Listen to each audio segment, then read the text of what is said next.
ask you if you have some advice to improve some technical aspects of playing. Like, I don't know, I think that a lot of young guitar players tend to forget about what the right hand is doing and only concentrate on their left hand. So you're amazing at chicken picking. Have you got any exercise, any tip to share?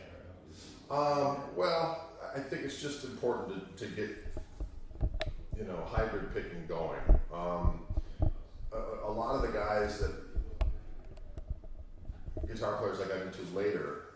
Well, the first guy I got into that did the chicken picking stuff was Mark Knopfler. So I did a lot of stuff with my thumb and fingers to get that sound, and I just liked the sound of the flesh on steel. It just sounds cool, and he would pop the strings and get this chicken picking thing happening, and then I would stash my pick in between my first and second finger, so I would go from doing that to going doing all that kind of stuff. And then after a period of time, I was getting into, you know, via Albert Lee. I got into Albert Lee's playing when he played with Clapton. I said, "Who's this guy?" And then I heard the record he did with Dave Edmunds, and then, you know, the kind of the quintessential Albert Lee tune is that Sweet Little Lisa. And then I got, you know, Emmylou Harris records with him on it, and his solo records, and so on and so forth. And then I started, well, who's this guy into? Then I got into James Burton and Jimmy Bryant, and started really getting into Chet Atkins and Jerry Reed. Right around the same time, really got into Roy Buchanan and discovered Danny Gatton, and was really, I knew this still know, music writer back in the States, who's originally from my hometown, but lived in New Orleans for a long time, and lives in New York, and he hit me to Danny Gatton kind of early on. So he sent me a cassette tape with Danny's first two records on it. So I started listening to that stuff and realized that in order to do the thing, I had to do this hybrid picking thing. So you know, some of the exercises is just to try to do these triplets where you have, you know, the pick on the low E string, middle finger on the A string, and third finger on the D string. You just do these kind of like, you know, just like I hit a little E chord down here, just start do E string, A string, D string, and then A string, D string, G string, D string, G string, B string, and so on. And just go up and down.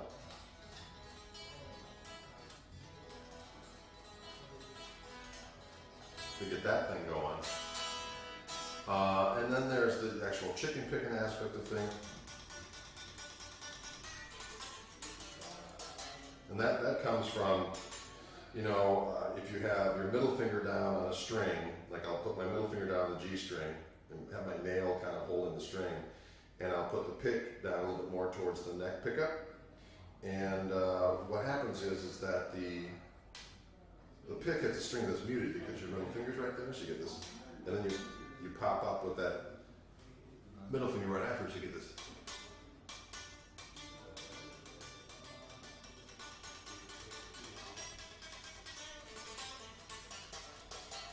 You get this kind of a thing. And then what you can do is you can get these triplets where you'll do like a chicken, like if I just take a double stop here in A, I got the G string at the 6th fret, and I got the B string at the 5th fret. I'm going to chicken pick that G string note. So those are my first two notes of a triplet. And my third note's going to come with my third finger hitting the B string. And I'm kind of lessening up on the pressure over here to choke the note a little bit. So it's a little bit more staccato. And if I'm on the key of A, I can kind of just find this double stop or whatever, the kind of I don't know, a combination of a blues scale and a mixolydian.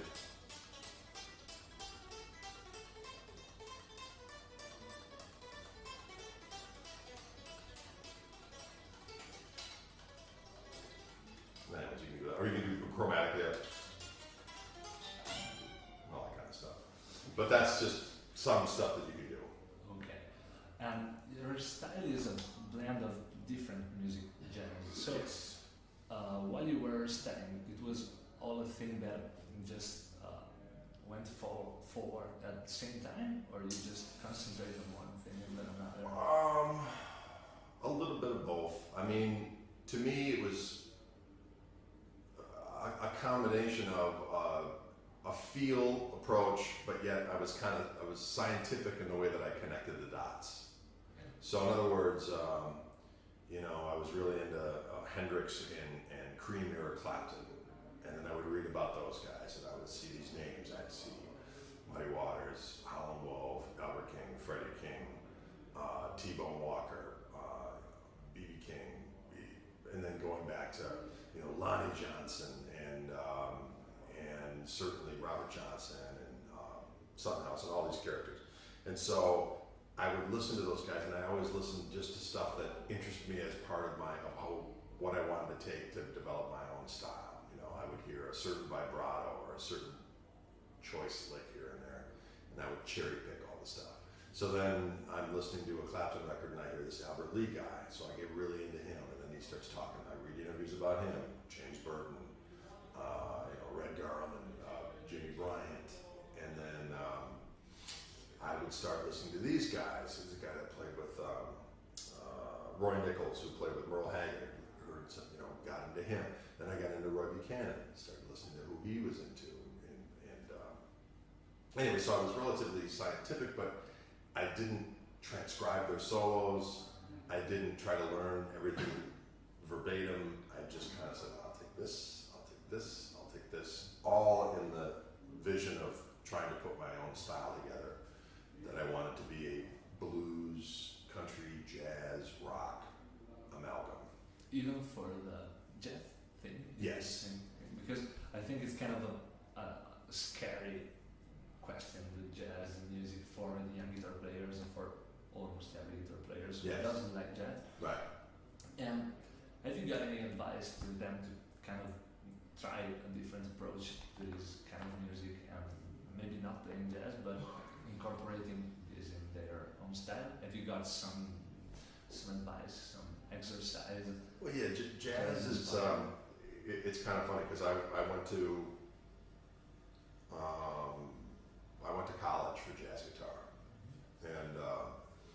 and the reason why I went to the school that I did, it was a state college. It was University of Wisconsin, Stevens Point, and the guy that ran the jazz department at that time was a guitar player, and which was unusual because usually in the States, these music departments are inhabited by piano players or horn players that are usually graduates of, North Texas State or Indiana or the University of Miami or Berkeley, the big kind of jazz-oriented schools, right? And they're usually usually these horn players and piano players, they look down on guitar players. They want you to play ES-175 or L5 with flat wound strings, and that's it, And that's not what I wanted to do. I wanted to know how to play over changes, and I wanted to know how to be able to notate music and arrange and so on and so forth. I didn't want to be a guitar player with the tux from the front, with the big bow tie, playing on a cruise ship someplace, playing Satin Doll. That's not what I wanted to do. Not that there's anything wrong with that. That's just not what I wanted to do, right? But the problem is, it was the way I took it, but a lot of times you can really get turned off by jazz folk.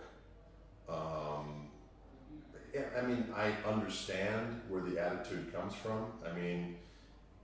I don't know if this is a good analogy or not, but it's kind of like if you had a group of people who studied Latin and they knew how to converse in Latin with each other. Well, the average person knows a few Latin phrases. You know what I mean? And if you talk Latin to them, they go, "What the hell are you talking about?" It's kind of that way with jazz. People hear that, they don't understand it, they don't get it. I think, pure jazz, I'm reading kind of a cool book. One of the guys that I'm traveling with laid this book on me, which somehow I never read when I was younger, but it's called Really the Blues, and it's by this guy, Mesro, who was one of the original, he's like the first white guy to get into real authentic New Orleans jazz. It came up from New Orleans and was in Chicago in the 20s, so this is like late teens, 20s, into the 30s, and it's all about the whole organic experience of jazz. I think everyone should read that book so that they find out where this stuff actually came from, and it's fascinating. And obviously, and then jazz just goes out in so many different tangents. You got bebop and cool and all the different things. Even in the modern jazz work, it's really out, you know. And I just think it's important for someone to, you know, let's put it this way: if I had to do it over again, if you're gonna if you're gonna know how to play in the jazz idiom, you got to know the songs. You got to know the jazz standards, and those are a hard sell. Like at the time, I didn't want to know major seventh chords. To me, sounded lame as the day is long. I was like, I don't want to know a song with major seventh chords. This sounds like, you know, like Care Bears. You know what I mean? Since then, I've changed my mind. But if I would have gone there, I think a really good program would be: you need to know these 25 songs as part of the Great American Songbook of, you know, of the jazz idiom. You need to know them by heart. You need to know the lyrics of the songs. You know what they're about, and then you need to know how to be able to negotiate the chord changes, and you need to be able to play it in all 12 keys. That would be an education. You know what I mean? Then you could go out and say, yeah, well, you play jazz? Yes, yes. And have you got any licks that are jazz-oriented, where you can, I don't know, mix something up, taking what you learned from jazz school and take it out of context? Well, yeah, I mean, you know, all the stuff that I do, well, like just to give you an example, like we still have in our set a tune that I recorded.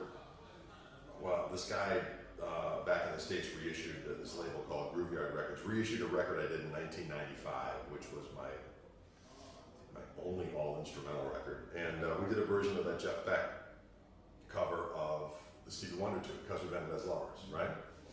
And so we do it's basically goes C minor 7, and then it goes down.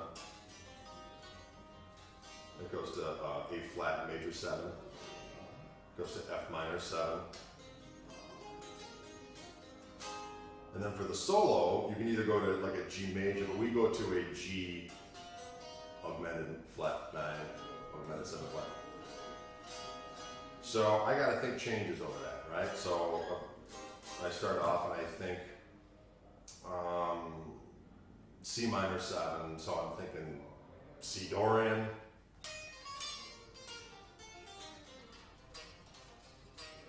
But I also might think of that in terms of F Mixolydian. All right, so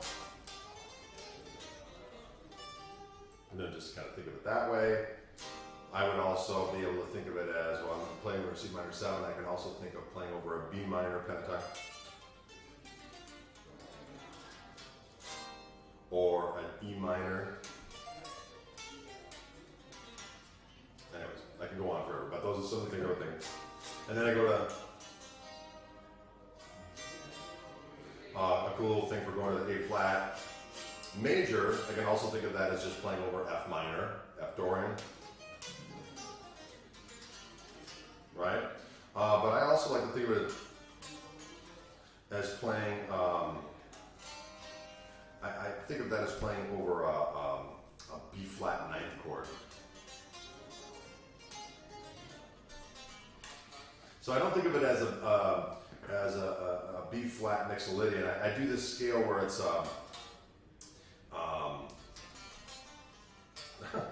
actually it's a D blues scale without the 5th in it. So it's got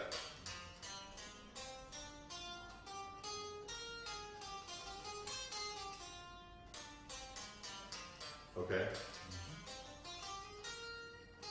No, I'm sorry. All right, so I'm going.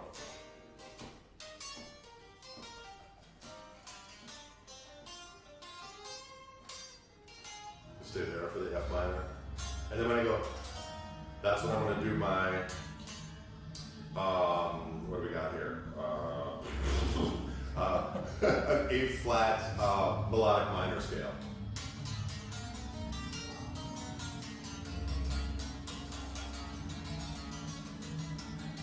And then back to this. So the things I learned at school were how to navigate harmonic minor. I used 2 different modes of the harmonic minor scale, 2 different modes of the melodic minor. I used whole all the modes and kind of how to substitute the modes and how to substitute different pentatonics, and then add some other little flavor scales that I've learned. I actually learned that my whole college curriculum was based on a book by this guy, Dennis Sandoli. The book was called Guitar Lore. Guitar, L-O-R-E, Guitar Lore. And he was this music theory genius. He was a guitar player, but he taught, Coltrane studied under him. I think he taught he was in Philadelphia. And he wrote this guitar, this book. It's really cool. It's basically, there's 3 sections to it. It teaches you how to do technique. So there's kind of like some alternate picking exercises. There's playing all these different versions of chords. And then there's taking the different modes and doing them in different, seconds, thirds, fourths, and all that kind of shit. So it's a really cool book of how to kind of do them. So I look into that book every now and again. But it's weird, because when you go to school for music, listen to this fuck. What is this? It sounds like Satan's bowels. Woo! Anyway, so you'll learn stuff in college and you apply it at different points in your life when it actually means something to you. You know what I mean? And it's hard when you're young. You want to play what you want to play, and no matter how many times people say stuff to you, you're only going to do what you want to do. So you just got to make sure you keep all your stuff that you learned in college so that you can take it out whenever you want to. Thank you very much. Okay, no problem. It was a real pleasure.